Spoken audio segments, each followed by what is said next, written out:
ભાવનગરમાં મહિલા તબીબનો નગ્ન અવસ્થામાં મૃતદેહ મળતા ખળભળાટ મચ્યો છે। ઘોઘા ગામમાં મહિલા ડોક્ટર શીતલ પટેલનો સંદિગ્ધ અવસ્થામાં તેમના રૂમમાંથી મૃતદેહ પોલીસે કબજે કર્યો છે।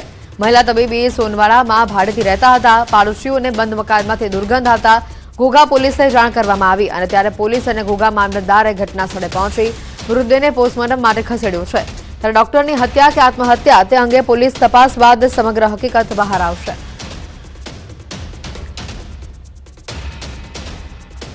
વધુ માહિતી મેળવીશું। ફોનલાઈન પર સંવાદદાતા નીતિન ગોહિલ જોડાઈ ચૂક્યા છે। નીતિન, હાલ બોડીનો કબજો પોલીસે મેળવી લીધો છે, પરંતુ અન્ય તપાસમાં કોઈ વિગતો બહાર આવી છે કે આ હત્યા છે કે આત્મહત્યા?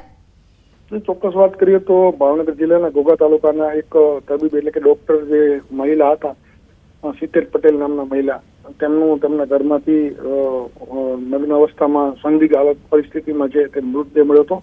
સ્થાનિક લોકોને તેમના ઘરમાંથી દુર્ગંધ આવતા પોલીસને જાણ કરાઈ હતી અને ત્યારબાદ પોલીસ અને મામલતદારનો કાફલો ઘટના સ્થળે પહોંચી અને મહિલાનો મૃતદેહ છે તે કબજે કરીને હાલ છે તે પોસ્ટમોર્ટમ ખાતે મોકલી આપવામાં આવ્યો છે।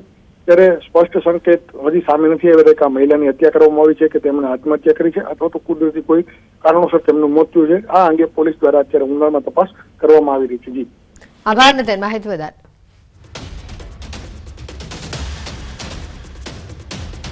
સુરતમાં લગ્નમાં ફાયરિંગના પ્રકરણમાં ધરપકડ કરવામાં આવી છે। ફાયરિંગ કરનાર ઉમેશ તિવારીની ધરપકડ કરાઈ છે। ગઈકાલે 11 વાગે ડિંડોલીમાં સાંઈ શક્તિ સોસાયટીમાં બનાવ બન્યો હતો। આરોપી વિરુદ્ધ આર્મ્સ એક્ટ વિરુદ્ધ પણ ગુનો દાખલ કરવામાં આવ્યો છે। આરોપી રિવોલ્વરનું લાયસન્સ ધરાવે છે। આ બનાવમાં સંતોષ દુબે, વિરેન્દ્ર વિશ્વકર્મા નામના બે લોકો ઘાયલ થયા છે। ફરિયાદીના મતે રિવોલ્વર સરખું કરવા જતા તે ફાયરિંગ કરી બેઠો, પરંતુ તપાસ કરતા જાણવા મળ્યું છે કે હવામાં તેણે 3 રાઉન્ડ ફાયર કર્યા છે અને તપાસમાં જે પુરાવા મળશે તેના આધારે કાર્યવાહી થશે। હાલમાં જ આરોપીનું હથિયાર લાયસન્સ રદ કરવામાં આવ્યું છે અને ઘટનાનું રિકન્સ્ટ્રક્શન પણ આવનારા દિવસોમાં કરવામાં આવશે। સાથે જ આરોપીના ગુનાહિત ઇતિહાસની પણ તપાસ થશે। આરોપીએ કયા હેતુ માટે લાયસન્સ મેળવ્યું હતું તેની ચકાસણી પણ કરવામાં આવશે। ડિંડોલીમાં લગ્ન પ્રસંગમાં ડીજેના તાલે ફાયરિંગ થતા બે લોકો ઘાયલ થયા હતા। ડેનિશ કેકના માલિક ઉમેશ તિવારીએ આ ફાયરિંગ કર્યાનો આરોપ છે।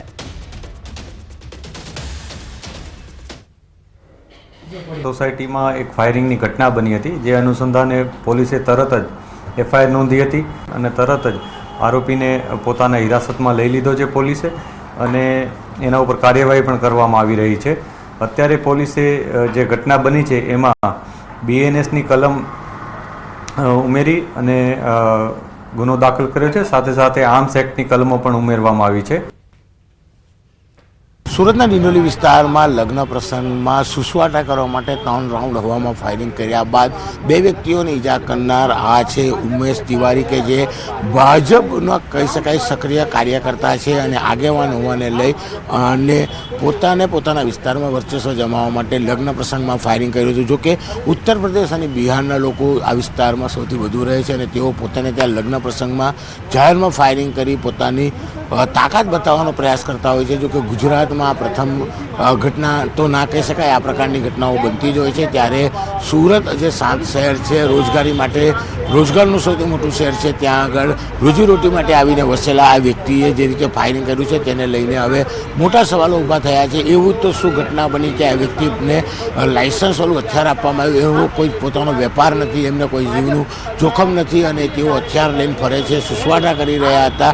ઘટનામાં ફાયરિંગ થયા બાદ હવે સવાલો ઊભા થયા છે। જોકે પોલીસે હાલ તેની ધરપકડ કરી છે અને તપાસ શરૂ કરી છે કે આ વ્યક્તિ હથિયાર કયા કારણો બતાવીને લીધું છે। જોકે પોલીસે હાલ આ મામલે તપાસનો ધમધમાટ શરૂ કરી અને આરોપી ઉમેશ તિવારીની ધરપકડ કરી છે। પણ જે પ્રકારે ગુજરાતમાં ગુનેગારો જ્યારે કાયદો હાથમાં લે છે ત્યારે તેમને પાઠ બનાવવાનું કામ કરે છે, ત્યારે આ રાજકીય આગેવાનને પાઠ બનાવવા માટે સુરત પોલીસ કયા પ્રકારના એક્શન લે છે તે જોવાનું રહ્યું। કેમેરામેન ભરત બ્રહ્મભટ્ટ સાથે કીર્તેશ પટેલ, ન્યૂઝ 18 ગુજરાતી, સુરત। પીએમજેએવાયમાં યોજના અંતર્ગત ગેરરીતિ બદલ રાજ્યની 5 હોસ્પિટલને સસ્પેન્ડ કરાઈ છે। ગત અઠવાડિયામાં રાજ્યની કુલ 5 એમ્પ્લેન હોસ્પિટલ અને 2 ડોક્ટરોને યોજના અંતર્ગત સસ્પેન્ડ કરવામાં આવ્યા છે। પાટણની 2, દાહોદની 1, અમદાવાદ અને અરવલ્લીની 1 હોસ્પિટલને સસ્પેન્ડ કરાઈ છે। એસએએફયુએ તજજ્ઞ તબીબોની ટીમ સાથે રાખીને શંકાસ્પદ હોસ્પિટલોની મુલાકાત લીધી હતી।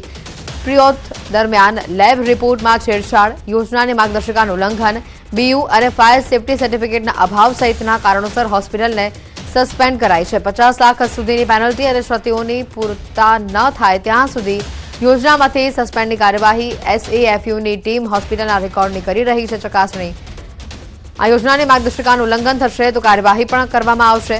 કાર્ડિયો, રેડિયો, કીમો, નિયોનાટલ કેર આ સહિતની સારવાર માટે સરકારે SOP બનાવી હતી. ટૂંક સમયમાં નવી માર્ગદર્શિકા જાહેર કરવામાં આવશે.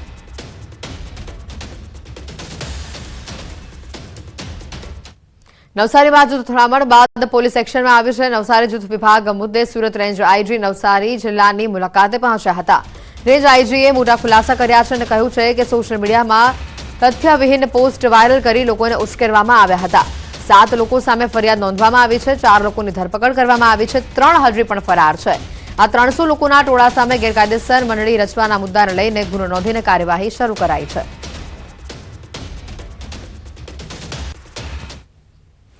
એક પાર્કિંગ બાબતનું બોલાચાલીનો ઇન્સિડન્ટ બન્યો હતો. તે ઇન્સિડન્ટ પછી ઘણા બધા લોકો ત્યાં ભેગા થઈ ગયા હતા. આજે સવારે તે ઇન્સિડન્ટ બાબતમાં FIR નોંધાઈ ચૂકી છે. FIR હિસાબથી ટોટલ 6 આરોપીઓ એ ઇન્સિડન્ટની અંદર સંકળાયેલા હતા. તે બાબતમાંથી ટોટલ 4 આરોપીઓની ધરપકડ પોલીસ દ્વારા કરવામાં આવી છે અને 2 આરોપીઓની શોધખોળ હાથ ચાલુમાં છે.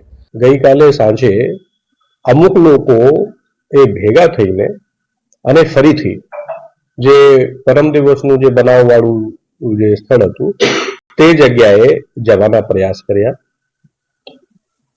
પોલીસ બંદોબસ્ત ત્યાં હાજર હતો એટલે પોલીસ અધિકારીઓએ જે બંને બાજુથી જે ટોળા ભેગા થયા એ ટોળાઓને સમયસૂચકતા વાપરીને અગાઉથી જ રોકી દીધા હતા. એટલે કોઈ અનિચ્છનીય બનાવ ત્યાં બનેલા નથી, પરંતુ 2 ટોળાઓ સામે ગેરકાયદેસર મંડળીના ગુનાઓ દાખલ કરવામાં આવેલ છે અને આ બંને ટોળાઓના સામેલ વ્યક્તિઓ ની વિડીયોગ્રાફી થયેલી છે અને આ વિડીયોગ્રાફીને અમે આઈડેન્ટિફાઈ કરીને જે લોકો આમાં હતા એને સામે અમે કાર્યવાહી કરી રહ્યા છીએ. રાજ્ય સરકાર પ્રસ્તાવિત જંત્રીમાં ભાવ વધારા સામે વિરોધનો સૂર યથાવત છે. ક્રેડાઈ બાદ હવે રાજકોટ બિલ્ડર એસોસિએશન પણ લડી લેવાના મૂડમાં છે. રાજકોટ બિલ્ડર એસોસિએશન અને તેની સાથે જોડાયેલા અન્ય એસોસિએશનના હોદ્દેદારો અને સભ્યોએ વિશાળ મૌન રેલી યોજી અને જંત્રીમાં સૂચિત ભાવ વધારાનો વિરોધ નોંધાવ્યો. બહુમાળી ભવન ચોકથી કલેક્ટર કચેરી સુધી મૌન રેલી યોજવામાં આવી, જેમાં 10,000થી વધુ લોકો જોડાયા હતા. રેલી બાદ કલેક્ટરને આવેદનપત્ર પાઠવવામાં આવ્યું, જેમાં અલગ અલગ 17 મુદ્દાઓને ટાંકવામાં આવ્યા. સરકારે નવી જંત્રીમાં સૂચવેલો ભાવ વધારો બાંધકામ ઉદ્યોગ માટે મરણોત્તર સમાન હોવાની રજૂઆત કરવામાં આવી છે. તો કલેક્ટરે પણ કમિટીને મળનાર તમામ વાંધા અરજીઓ સરકાર સુધી પહોંચાડવામાં આવશે તેવી બાહેધરી આપી હતી. રાજકોટમાં જંત્રી સુધારાને લઈને વિરોધ યથાવત હોય તેવા આ દ્રશ્યો સામે આવ્યા. મોટી સંખ્યામાં લોકો આ વિરોધમાં જોડાયા હતા. 10,000